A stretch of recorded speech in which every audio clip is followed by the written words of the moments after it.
award-winning Tennessee Wildcast is on the air with the latest on hunting, fishing, boating, wildlife watching, and all things outdoors. Make welcome your host, drummer and outdoor expert novice, Jason Harmon. All right. Hello, everybody, and welcome to this special edition of Tennessee Wildcast. It's our 200th episode, and I am excited to have Mr. Ed Carter as our guest today. Ed, thanks for being here.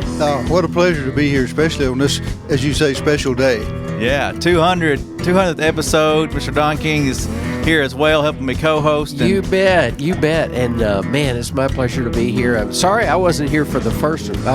I was here, but I was in another room, I think, because Doug Markham was kind of heading up the Wildcast at that time, and Jason was co-hosting with him. And I remember it well.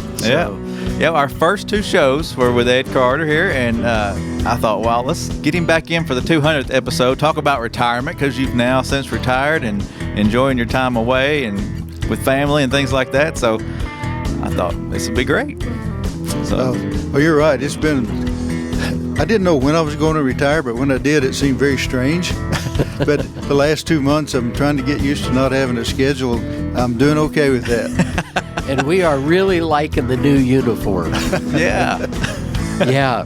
For those listening on the radio, Director Carter has got a Bermuda Islands T-shirt on and some shorts and boat shoes, and man, he is good to go here. I think it looks great on you. Yeah. If I were still director, I think I'd recommend it for the entire agency.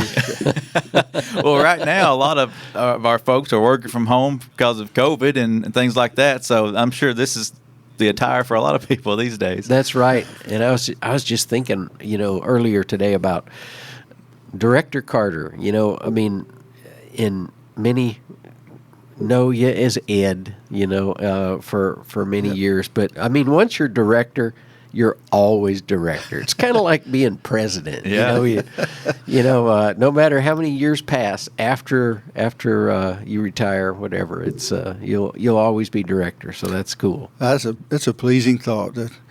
I guess one of the big differences in president and director. President comes with a house and utilities. and a security detail that you don't have to worry about. And I'm proud of that. Yeah, really. That's funny. So what have you been up to? You've been retired for almost a month now, I guess, or so. And what you been up to?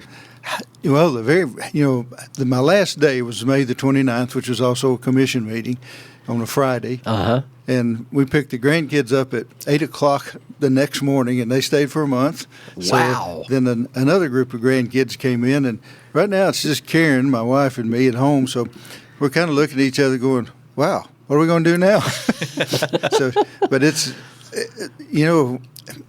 everybody's busy in the agency without a doubt. But it was for a long time, I had to even schedule phone calls just to make sure that I had that time set up and had the time to do it. And going from that to not really having a schedule at all, I still have little panic attacks. I'll kind of wake up and go, oh my gosh, what am I supposed to be doing right now? And I go, well, nothing. So Karen will send me to mow the yard. That's a great feeling. We bought a little cabin about a year ago. Matter of fact, a year ago on August the 1st, and up in Roan Mountain. So we spent a little more time up there than we've ever done before. One quick story. Sure. Karen was talking the other day. She said, do you think maybe we could go up on, could you get off on Friday and then we could take a long weekend at my daughter's house? She said, Mom, you forgot, haven't you? So anyway, we said, yeah, we can do that. We can go as long as you want to go. As a matter of fact, Thursday'd be all right, right? Absolutely. Yeah. So we've done a little bit of that. Other than that, we've just, between there and home, we haven't been anywhere. The COVID thing kind of restricts all of that, which has made a huge difference. I still talk to my counterparts in the other parts of the U.S. Right. And some in Canada, but across the board, the thing that's hit me more than anything else is how many people have forgotten how much fun it was to be in the outdoors. Uh-huh. And all of a sudden they're going, I think I remember how much fun this was, and I know that license sales are way up, usage on all of our areas is way up, and so it's been great to see that side. And I called my friend in Florida the other day, and he said, we can't keep boats in the dealerships. He said that everybody's buying boats. Everybody's Right. getting out on the water. You go to a sporting goods store and the firearms and ammunition are down to nothing. So, hey, if there is any glimmer of bright side at all, this is one of them. Uh-huh. That's right. I think a lot of people have reconnected with the outdoors and with their, family members that they might not have had the time to introduce to the outdoors as they might have before. Oh, absolutely. Yeah, and I know I've heard families doing that where it used to be a lot of times somebody and their friend would go do something. Now it's their family and them going to do. And that's, I think, driving a lot of the boat sales and the fact that, hey, we can all be in the same boat at the same time. And there's the other side to that is, hey, if we got them in the boat, they can't go anywhere else. Yeah, you got that influence on them there on the boat, and they can't get in trouble. That's something I've found with my family, been able to hang out with them more, still working from home, working hard, making things happen, but you don't have that drive time back and forth from work. And Yeah, that's about 2 hours a day when you total it up Exactly. for you, isn't it? yeah, so it's been great to be home with family and be able to do things like that. So Hey, and there's not a better antiseptic for that virus, from what I hear, than sunlight and fresh air, too. Yeah. So that's Yeah. a good thing. It really is. I'm planning on doing a little bit more of that, and I have. When you work for the agency, everybody assumes that you hunt and fish all the Right, time. right, yeah. And you find out, hey, I get to watch a lot of other people hunt and fish, but I don't have very much time to go do that myself. So now I know y'all are the exact same way. When you get that chance, it's great to go do it. And as a retiree, which I'm finding out all kinds of stuff about Social Security and Medicare and all that kind of stuff that Oh, I never yeah. knew before. But in any case, it's been great to still have the relationship with the folks and still feel like a part of the agency for sure, which I'll always feel that way regardless. yeah, there'll be retirement parties and other things for you to come back and visit and hang out with us some more and do Well, a things. little birdie told us you got recruited for some sage advice here the last couple of days too. With our new directors and all. So Yeah. so that's always great. That was fun. They have you around to tap for information. Mostly they'd bring up something, I'd go, well, I wouldn't do it that way.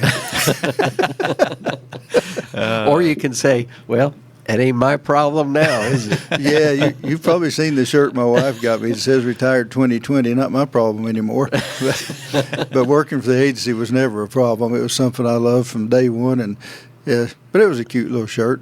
Yeah, I like it. So you mentioned your cabin, and that's getting you back up toward home where you grew up, right? Yeah, really. That's Carter County, which, oddly enough, it's on Tom's Creek, which is my brother, and of course Carter County being my last name. My wife said, "I just can't get away from it, no matter where we go."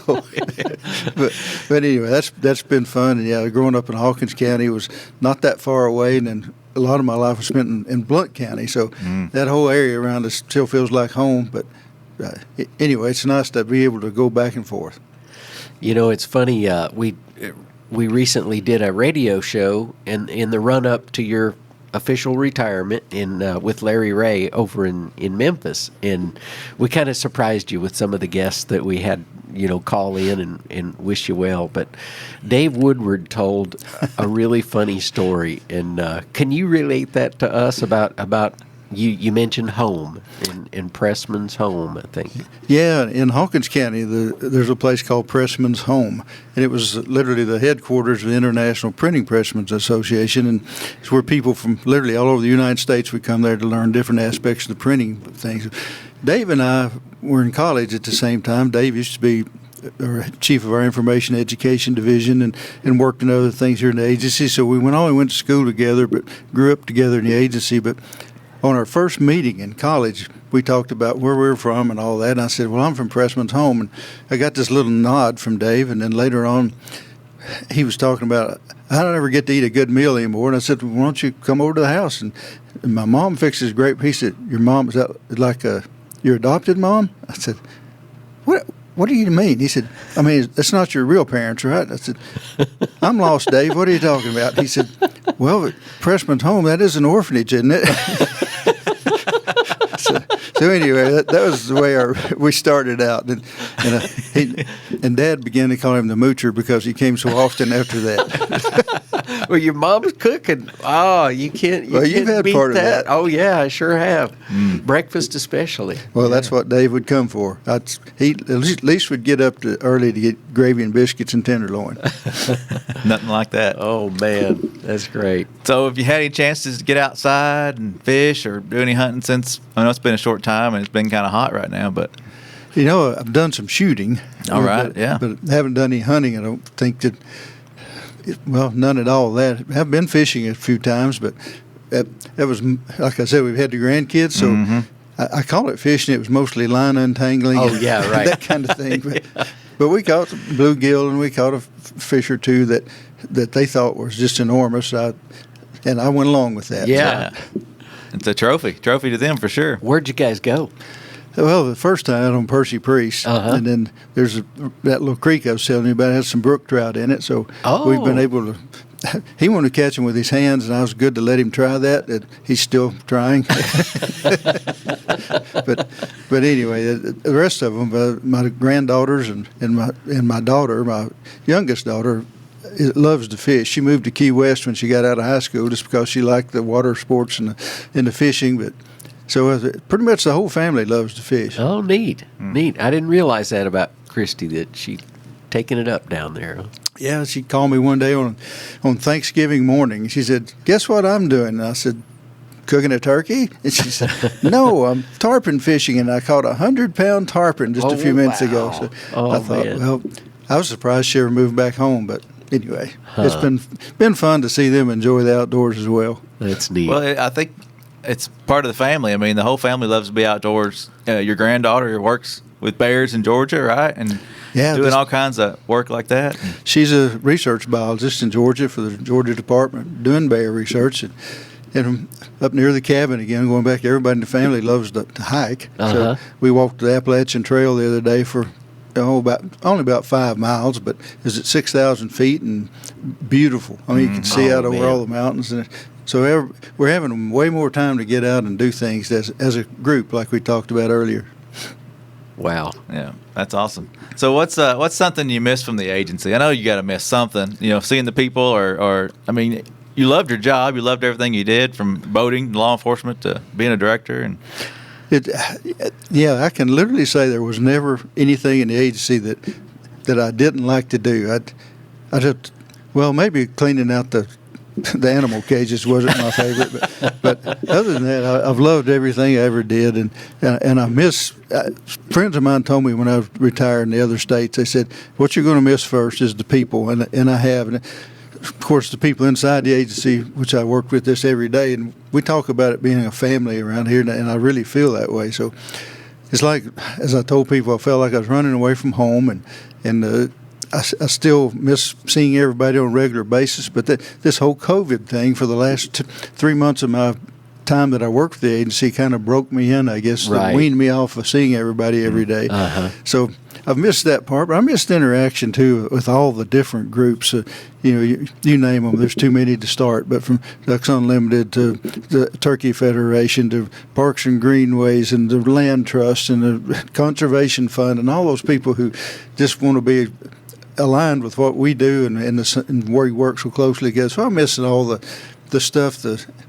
I guess I don't know that I was ever on the leading edge of any of that, but I was certainly close enough to see it from what everybody else was doing. And I'm sure you get invites to functions from those folks as well. Somewhat, but again, so many functions have been canceled and they're not even available. So I still talk to folks on the phone, but that's about it. Sure, a lot of people have you on speed dial because your knowledge and experience is something to keep in your back pocket. Yep, that's right. I always tell them it's free advice, and that's all it's worth. but it's been good to talk. I got a call the other day from a friend up in Canada that works with Ducks Unlimited Canada, and we talked about what was going on up there and the interaction back and forth. And he mentioned coming back up and doing some stuff with them. So I'm hoping I'm not completely out of the loop. Oh, that'll be good. Yeah, that's awesome. Well, I'm thinking about deer season's around the corner. Are you looking forward to that? Are you going to try to get out there and do some deer hunting? Oh, without a doubt. I got 2 brand new rifles to try out. All right. Good. I've got the commissioners made up a little fund and bought me it's a 6.5 Creedmoor from Barrett, and now Barrett being a Tennessee company was very special. And Yeah. so looking forward to going and trying that one out. And then our foundation, of course, that we work with so closely, gave me a Henry 4440. I was comparing the ballistics on the two. It's like the 6.5 has a range that's like gun enthusiasts would say, you know what you're talking about. As I remember, it was about 2,500 feet a second, and the 4440 is like 788 feet a second. So there's a little bit of difference, Oh, but wow. the size of the lead it's throwing is pretty different too. Yeah. But looking forward to that. Bought a new fishing rod, so I got a lot of stuff to just break in. If I can, I lose Karen's list every now and then, and go And do the other stuff. I'm sure that's a significant list too, man. Well, it's been building a while. Yeah. Oh gosh. Well, yeah. I'd say sighting those guns, it'll be fun. Have you had a chance to do that yet, or get them? I haven't. Of the times that we were going to go sight them in, which not making excuses for family because I wouldn't have it any other way, Yeah. but we've been so tied up with that.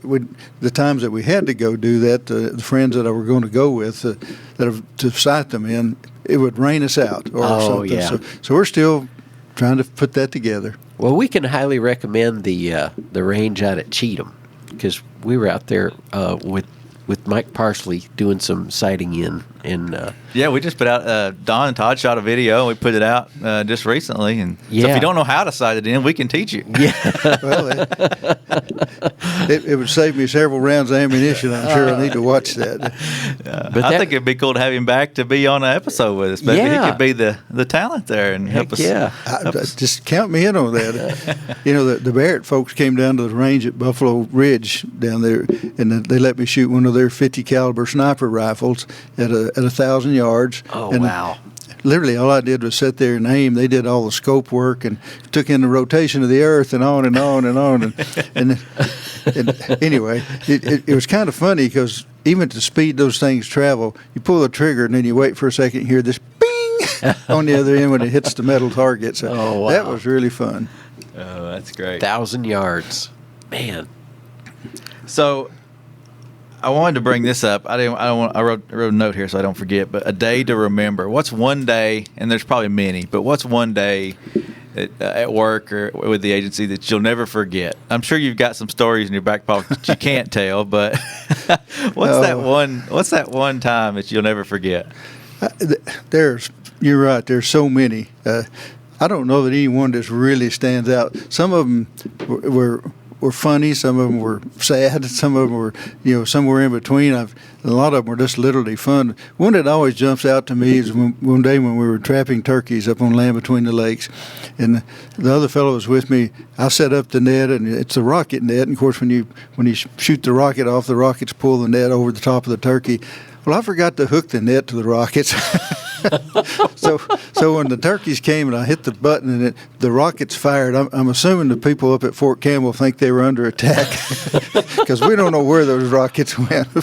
Holy smokes. But and that was smoke. That's the other side of that.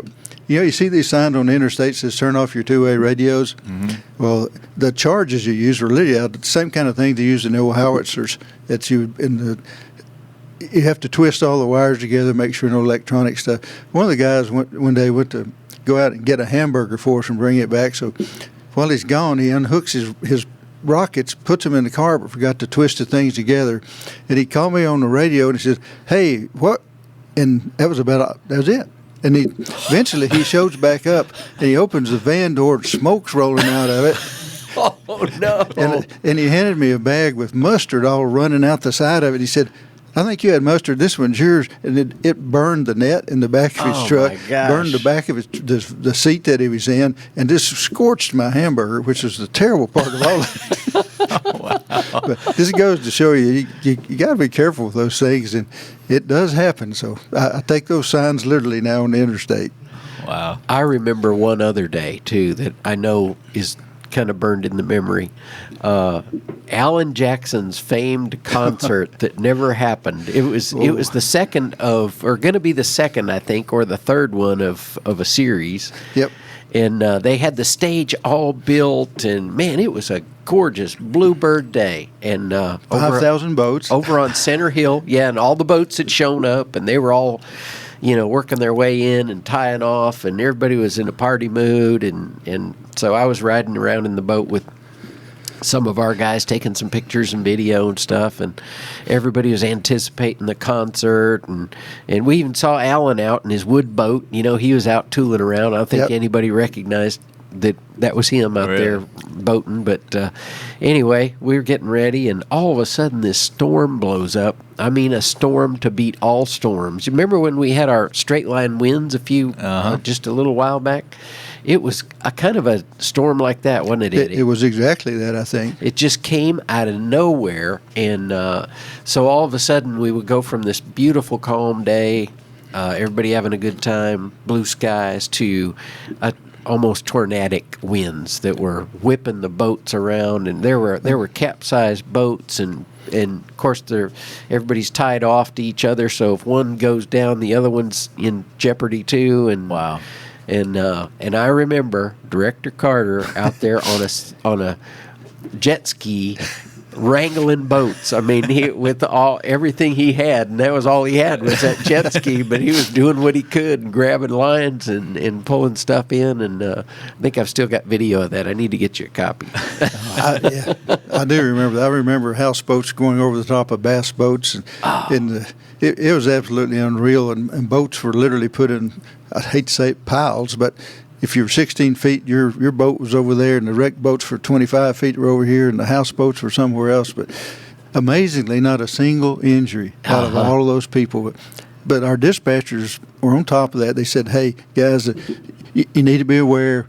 Radar is showing whatever it was." And a guy on a houseboat called me over, and he goes, "Hey, come here, look at this." And I get on, he had radar on board his boat, and it just a big red blob headed our way. So we literally went out and told everybody, "Hey, check your anchors, put your life jackets on, everybody get out of the water, get in the boat." And boy, when it came, it blew the stage over, it blew all the speakers over, and boats and stuff were everywhere. So needless to say, the concert did not happen that day, and I guess there hasn't been one since. Nope. Wow. I guess that was the end of it. Was everything in the water? I didn't get to experience it. It was not, the stage was not in the water, but it had torqued it and tweaked it so much that it wasn't supporting this, like Ed said, the speakers and all anymore. So they had to just basically go in and tear it down. So. Yeah, and there were so many things leading up to that. Somebody told me they said, "Hey, you need to go check on this lady over there on her boat. She's got a fire on the front of her boat there. She's going to grill some stuff." And it's not all that unusual, but it's not very safe. But I go over there just to check on her. She did have a fire on board her boat, not in a grill. She just built a fire on the front of her boat. So we took care of that one. Oh, I'm sure you've seen many things out on the water during your time as a law enforcement guy. Oh gosh, boating. Yeah, we could spend 2 or 3 more programs just talking about some of those things that, as you say, etched in your memory that were so funny at the time, and I'm sure they weren't funny to the people that they were happening to, but well, some of them were. But So your days of slinging nets and on the water and things like that. What's a restoration moment that stands out? Did you ever get to release the elk? Did you open the gate for those? Or I didn't. I was obviously I wasn't director when that was going on. Right. I didn't do any of the actual elk work. I have since done some, but not at the time it first opened. But we did do a few deer and, of course, a lot of turkey. I remember having deer in the trunk of my car at times and have them kick the back seat out. It's been pretty interesting. That was back in the day when there weren't a lot of agency vehicles too. I mean, a lot of the employees were driving their own personal vehicles to do their work. Yeah, I remember. I won't use his name because he might get embarrassed, but when he's an officer, he drove a Volkswagen Beetle. And it was blue on top of that. And he put his little blue light on top of it and it looked like a bubble on a bubble. Oh, man. Well, one thing before we ran out of time I wanted to bring up was the new piece of property Actually, not maybe a new piece, but it's been Namesake. renamed. Yeah. Tell us about that, Ed. That was an honor, right? I mean, that has to. It was a tremendous honor that I didn't have any idea was coming. That it took me a minute to even understand what was going on. But at the very last commission meeting, the chairman of the commission, Kurt Holbert, was saying, "We got one more piece of thing we need to vote on here about the management areas." And I literally thought it was a season change, and they renamed what we call Tackett Creek at the time to Ed Carter Unit, and it still kind of takes me back to think that they did that. We've worked on that for quite some time with the Nature Conservancy and others. About a 43,000 addition to the area, and yeah, that's an honor for sure. I'm really glad it wasn't the Ed Carter Memorial, but at the same time, it was really quite special to me and my family. It kind of choked me up, honestly, just to think that they would do that, and I really appreciated that so much. I bet your wife, Karen, probably poked you and said, "There's another Carter chunk of land up there." Yeah, let's don't ever go there. So now there could be elk roaming on the Ed Carter Unit. Yeah, North Cumberland. That's pretty cool. no doubt. Well, I've been around that area before, so I plan to go back up there and look just at that one, just to see what is going on and see how the research project's going with the elk. And yeah, that's going to be different. And I assume if the sign goes up, if there is a sign, I don't even know if there is, but I might take a Sharpie and write Ed on the bottom of it. You have to get your picture made with it for sure. I told the guys, I said, man, if we'd known, we could have went up to North Cumberland and did the show on the Ed Carter Unit. But Yeah. Yeah, that would have been fun. this is a little closer to home. But Yeah, the equipment's on wheels. We can pretty well take it anywhere. Yeah, you guys have done a great job with this. I know when we were first starting out 200 shows ago, wonder if this will work. And I know you've done it in a variety of other ways, but now just with the different radio stations picking it up, some TV stations picking it up. Right. I'm hoping that it's doing all y'all had hoped for. Yeah. well, it's definitely grown, and we're excited about where it's going to go in the future. And That's right. We appreciate the TV stations that have picked it up and our radio affiliates. We really appreciate them. So, Well, thanks for having me, guys. It's been great. And we Yeah, wouldn't Ed. have had it any other way. For 200 episodes, we had to have you here. And, we're just glad to see you again, be able to talk with you, and it's been fun. Well, hope to see you again soon. yeah, looking forward to it. Yeah. Have to go fishing. Absolutely. Well, I want to say thank you to all the listeners and all the folks that's been watching for all this time, 200 shows in, and we're going to keep rolling and keep getting this information out to you. So keep coming back, keep watching, and keep tuning in. And we'll see you next time on Tennessee Wildcast. Thanks for tuning in. Stay connected with TWRA by visiting our website at tnwildlife.org and follow us on Facebook, Twitter, and Instagram. Hey, it's all about Tennessee wildlife. It's what we do. Tennessee Wildcast will be on the air again next week. We'll see you then.